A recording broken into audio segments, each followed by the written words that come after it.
Hello everyone, কেমন আছেন আপনারা সবাই? আশা করি ভালোই আছেন। সো মডেলটি হচ্ছে কাজল। কাজলকে আপনারা কম বেশি সবাই চেনেন, আবার অনেকে সমুদ্রকন্যা নামেও ডাকে। 2 দিন আগে কাজলের সাথে একটা ব্রাইডাল মেকওভার শ্যুট করিয়েছিলাম, কারণ কাজলের মুখে যে এত মায়া, আমার ইচ্ছে হলো তাকে একটা ব্রাইডাল লুক দেওয়ার জন্য। কাজলকে একটা ব্রাইডাল মেকওভার শ্যুট করিয়েছিলাম।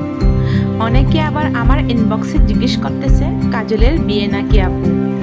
আরে না, এত ছোট মেয়েকে বিয়ে কিভাবে করবে? কাজলকে এই ব্রাইডাল মেকওভার লুকে কেমন লাগতেছে আপনারা সবাই কমেন্ট করে জানাবেন। হ্যাঁ, লাইক অ্যান্ড শেয়ার দিতে ভুলবেন না। বাই বাই, ভালো থাকেন সবাই।